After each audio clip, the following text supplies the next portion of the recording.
Hoje, no Ciência do Movimento, aplicada à saúde, a gente vai conversar sobre como utilizar exames laboratoriais para aumentar o teu valor, enquanto profissional, consequentemente o teu retorno financeiro. Então a gente sabe que existe uma dissociação entre a educação física e a área da saúde, mas nós, profissionais de educação física, sabemos da importância do profissional, do personal principalmente que atende grupos clínicos para a questão de saúde pública no tratamento de doenças. Mas nós temos um papel fundamental também na prevenção. Você perguntar a qualquer pessoa na rua, ela sabe que de fato o exercício é importante para prevenir o adoecimento.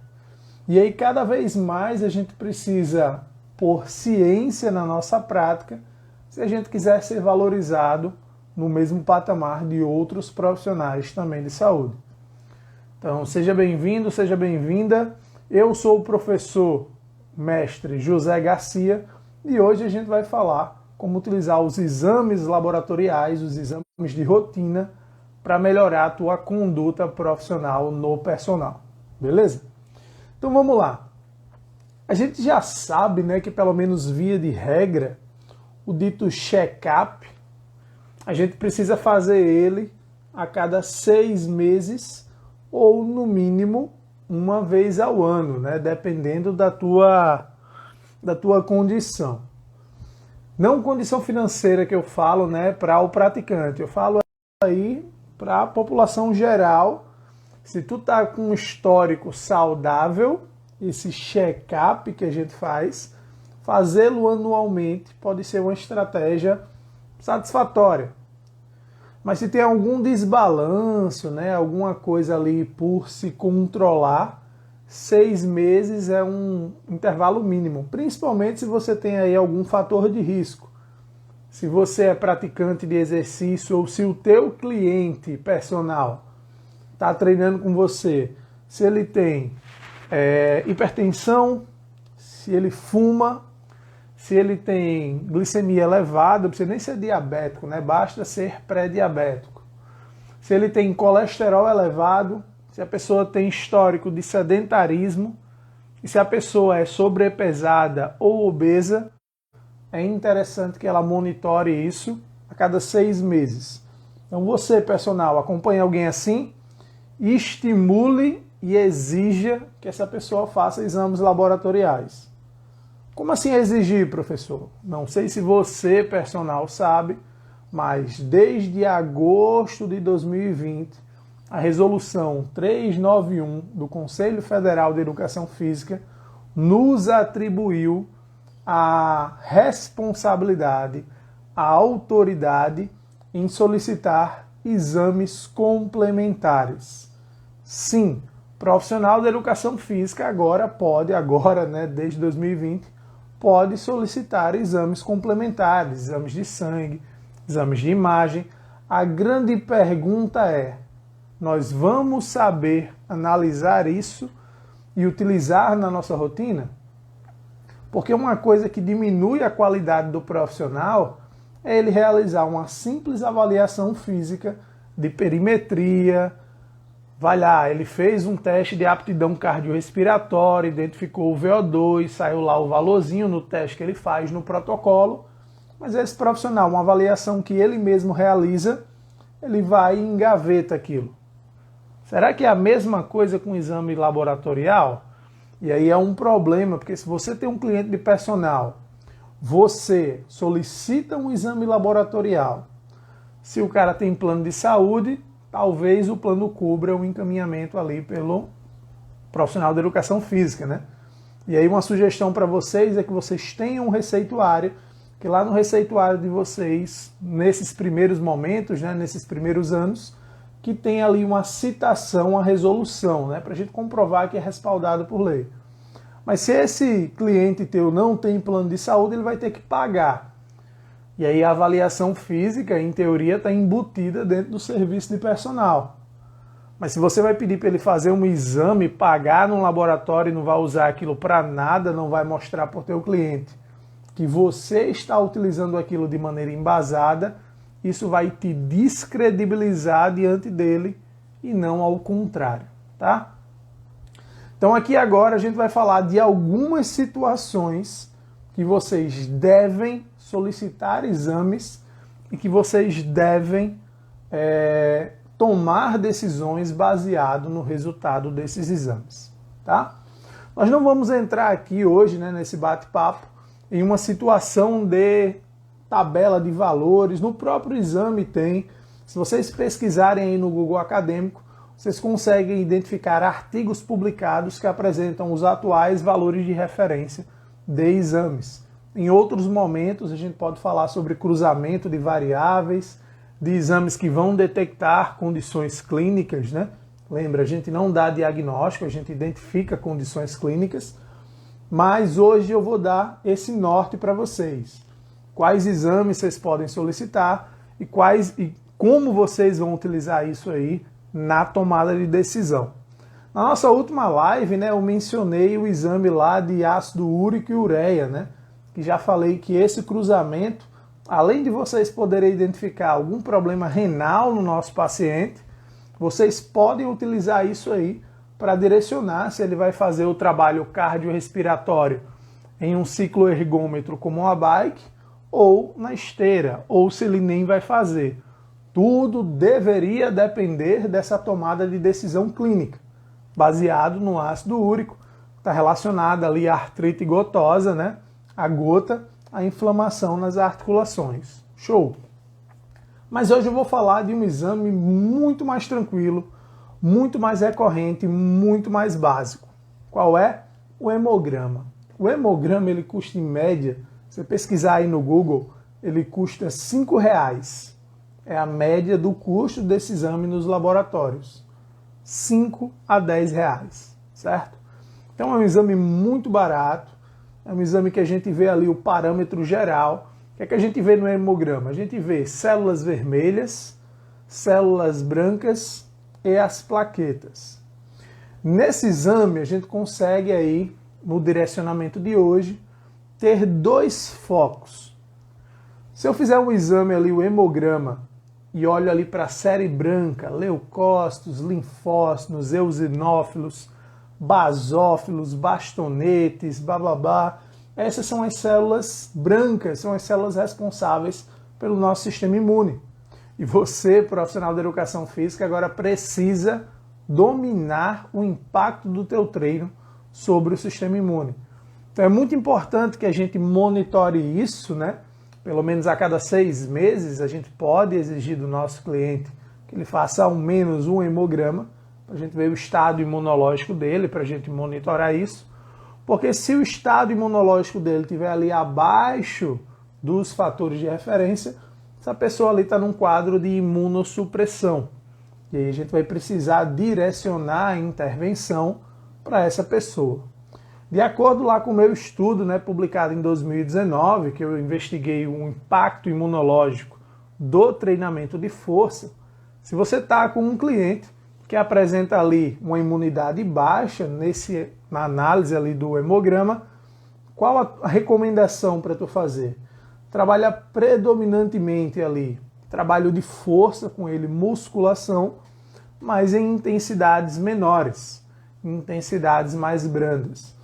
Uma estratégia muito eficiente que a gente identificou lá no meu estudo foi que utilizar a escala de percepção subjetiva de esforço, a PSE, de 0 a 10, é uma intervenção bem interessante, porque o praticante, né, o teu cliente, o paciente, ele vai estar relatando a intensidade que ele percebe, por mais que a quilagem, que a carga em si, não atenda aqueles percentuais que você almeja. E aí a gente consegue ter uma resposta de carga interna do praticante muito mais condizente com o estado de prontidão dele, podemos dizer assim, pensando no sistema imunológico. Então, se você pedir um simples hemograma e você identifica isso, você sabe que você tem que aliviar a mão tem que trabalhar de forma mais branda. Ah, professor, mas eu trabalho com prescrição do treino cardiorrespiratório apenas.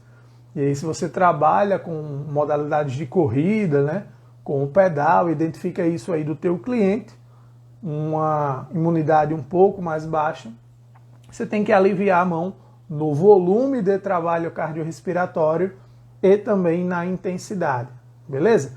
Então aí você já toma uma conduta, já toma uma decisão clínica baseada em um exame que custa 5, 10 reais.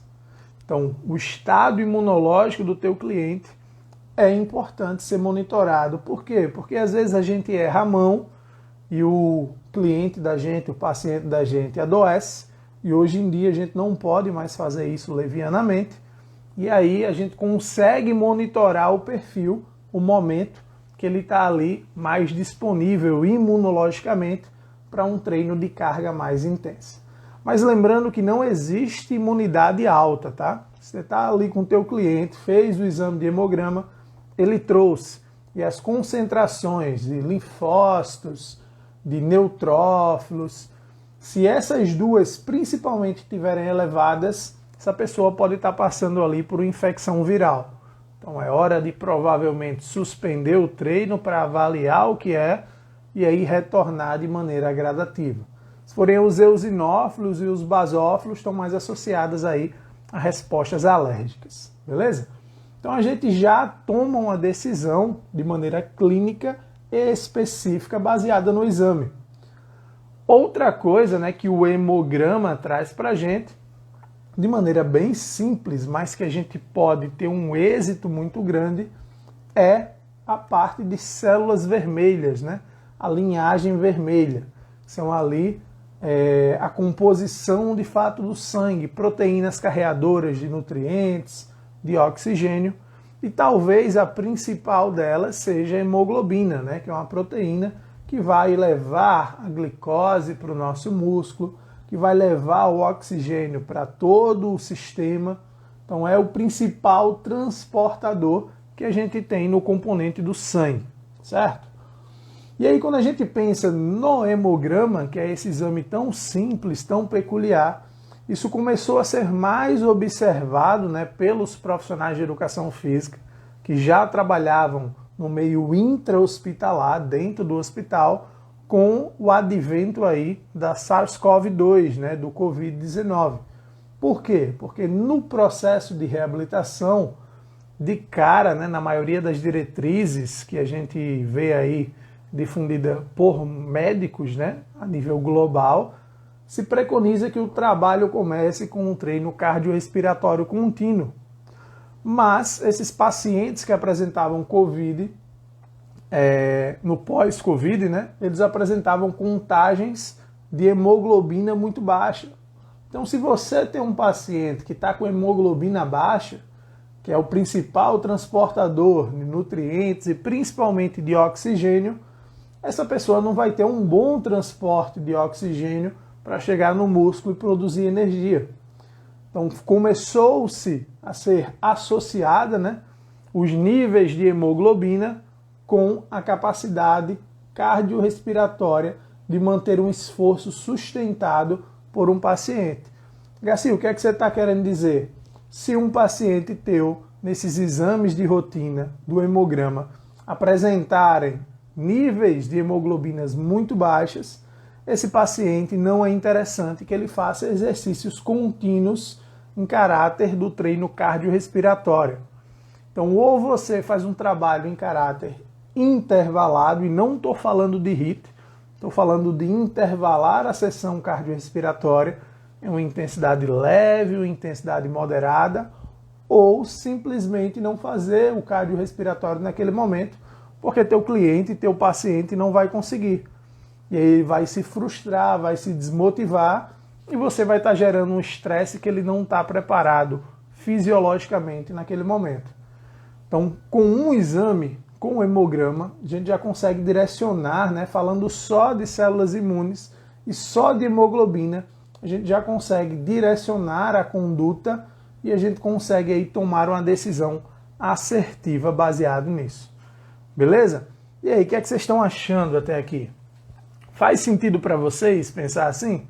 Se eu tenho uma condição que a imunidade está mais baixa, mais deprimida, eu tenho que gerar uma estratégia que vai potencializar essa resposta imune. E aí você precisa entender de imunologia aplicada ao exercício para gerar essa resposta. Mas da mesma forma, né, só em considerar a hemoglobina, a gente vai precisar tomar uma decisão basicamente direcionada à fisiologia, que é saber que a hemoglobina vai carregar ali o oxigênio e se os níveis estão baixos, a pessoa não vai conseguir sustentar um trabalho de moderada a alta intensidade no treino cardiorrespiratório contínuo. E aí você toma uma decisão baseado em evidências, né, baseado no exame clínico. E aí outra coisa que acontece muito, né, que desvaloriza o personal, a gente tem dois tipos de situações que vão desvalorizar você, tá? Mas meu querido, eu ofereci essa disciplina de exames laboratoriais e exercício meados de 2020, acho que 2020.2, no pico da pandemia, para a tua turma. Imunologia, tá? A gente teve a parte de introdução à imunologia lá nessa disciplina de exames laboratoriais. Eu não sei se tu cursou, né, mas eu ofereci ela como optativa para a tua turma. Hoje em dia ela já compõe a nossa grade curricular regular, tanto do curso presencial como do curso à distância que a gente está abrindo lá na faculdade. Então agora é obrigatória, né? Para a tua turma eu ofereci ela como optativa, foi no período lá da migração de matriz. Então você está em casa, meu filho, então você conhece demais. Quer saber mais sobre prescrição e imunidade? Fica ligado aqui nas próximas semanas, aqui no meu perfil, que vai vir uma oportunidade para você saber mais sobre isso e muito mais. Joia? Então vamos lá. A outra situação que desvaloriza a gente, né, que ela pode acontecer de duas formas, é a seguinte. Um profissional te contrata, A situação é a seguinte, o cliente te contrata e diz, Garcia, quero melhorar minha saúde, eu quero emagrecer um pouquinho, quero ganhar massa muscular, bababá. E aí você chega de cara e diz, você está aqui me pagando para lhe treinar 3 vezes na semana, você está me pagando 750, 800 reais. Joia. Mas para a gente conseguir isso, para você emagrecer um pouquinho, chegar na saúde, tal, imediatamente você tem que procurar um nutricionista. Não estou dizendo que o profissional nutricionista é desnecessário, mas imagina aí, o cliente está lhe pagando 800 reais para você treiná-lo 3 vezes na semana e você está dizendo que ele tem que gastar mais 150, mais 200 reais em outro profissional. Nem todo mundo vai ter a sensibilidade, vai ter o conhecimento da importância disso, tá bom? Então é importante que a gente saiba disso. O outro caso que a gente pode descredibilizar, e aí, grande Braulio, uma honra aí, direto de Arapiraca, Alagoas, professor Braulio, honrado aí pela tua participação aqui no Almoço com Garcia. Então vamos lá.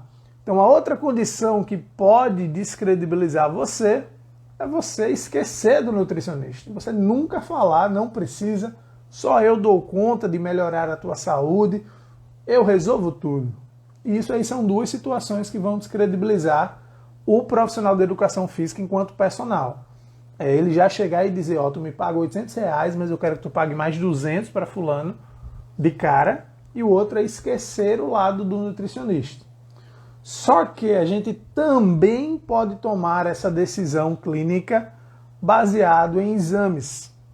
E aí tem muitas variáveis laboratoriais que vão direcionar a necessidade do nutricionista, mas hoje eu vou falar de uma de maneira global, né, que é associada à qualidade alimentar que a gente tem, que seria baseado no lipidigrama, tá? O que é o lipidigrama?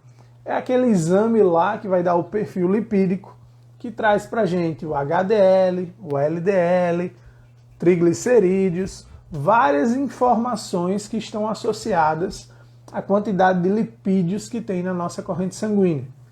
E aí o triglicérides, né? é uma variável muito importante, que ela denota a qualidade da nossa alimentação. Então, se eu tenho essa rotina, né, de faz um hemograma, faz ali um perfil lipídico, né, o lipidigrama.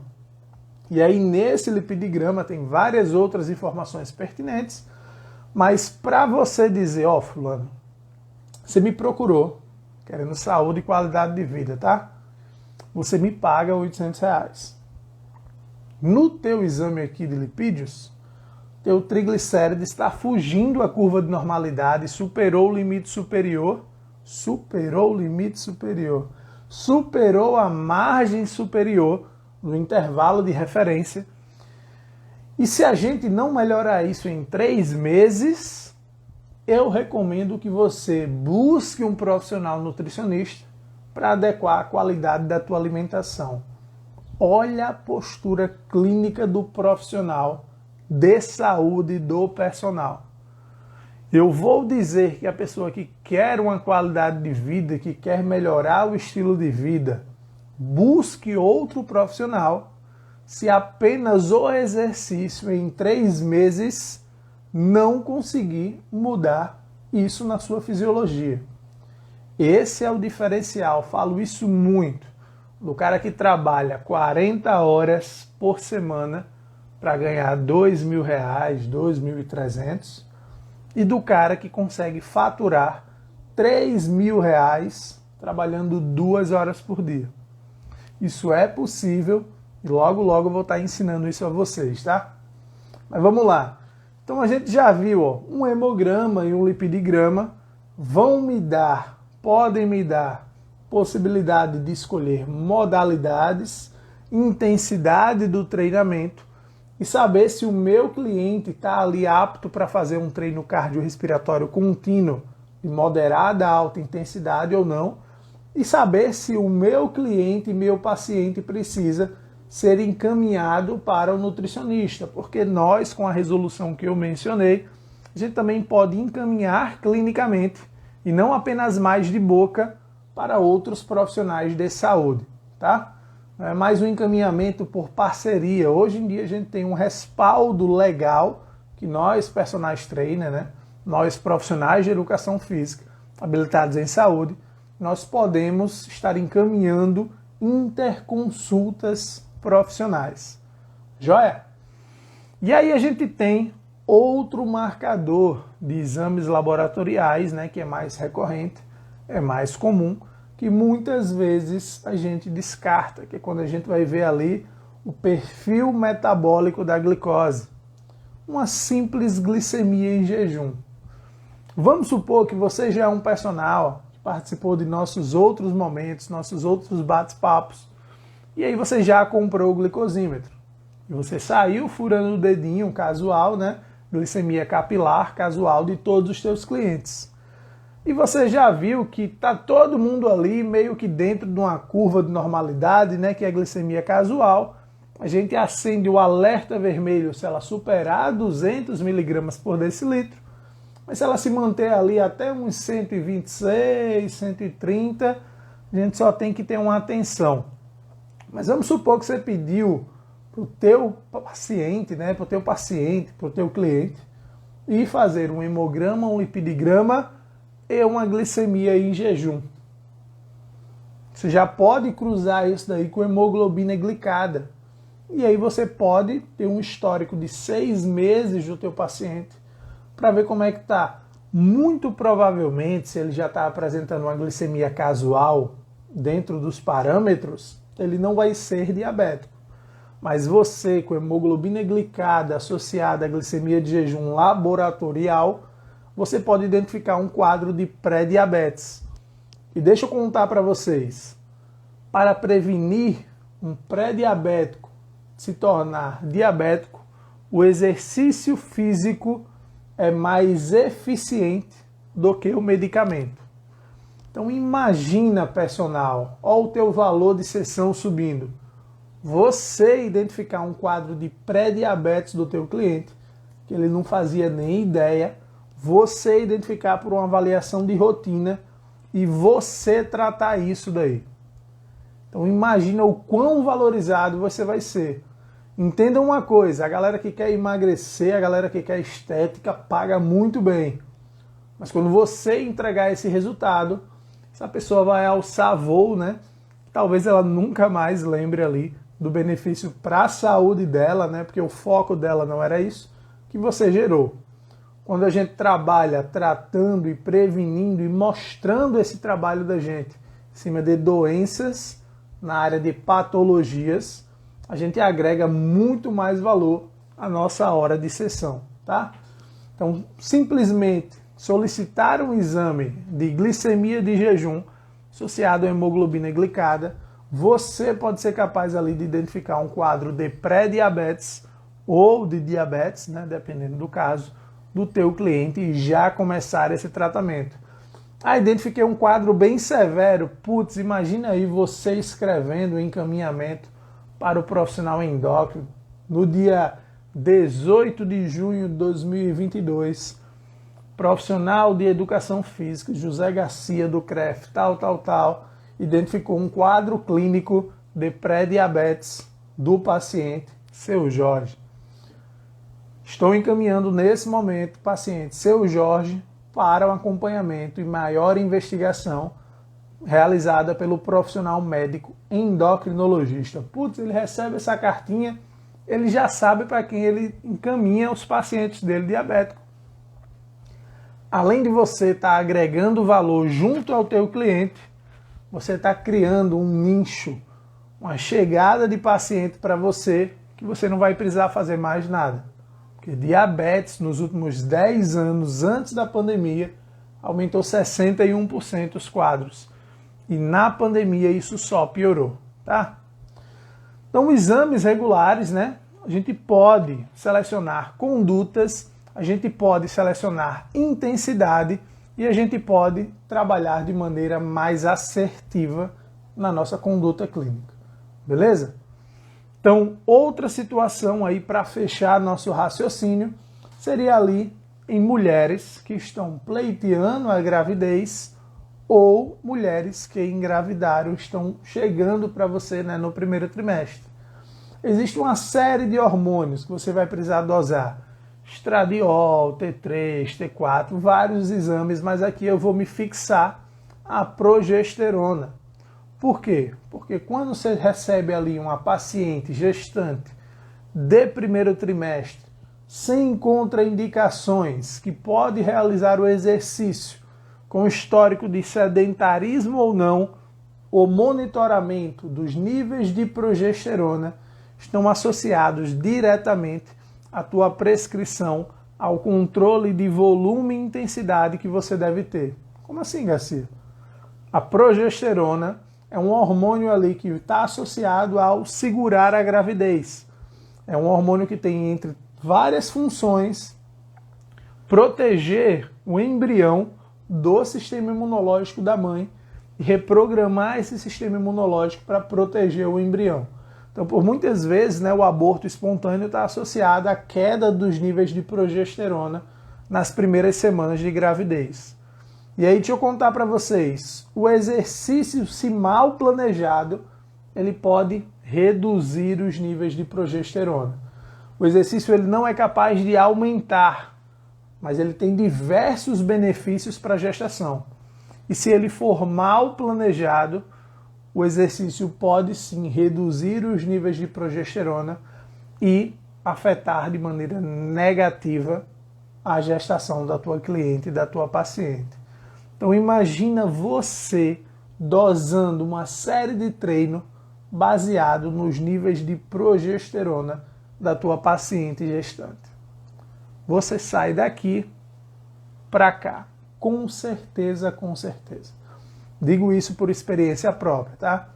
Então, quando você toma esse tipo de decisão baseado em dados clínicos, em dados laboratoriais, você passa, né, de uma situação que o cliente te vê como um estivador de carga, como um guia turístico de academia, como aquele cara ali que acompanha de bermuda ou a menina que acompanha ali de shortinho, para um profissional de saúde. Então esse era o bate-papo que eu tinha para vocês hoje. Espero ter acendido uma luzinha de alerta aí na conduta de vocês a partir de agora. E semana que vem a gente se vê de novo, beleza?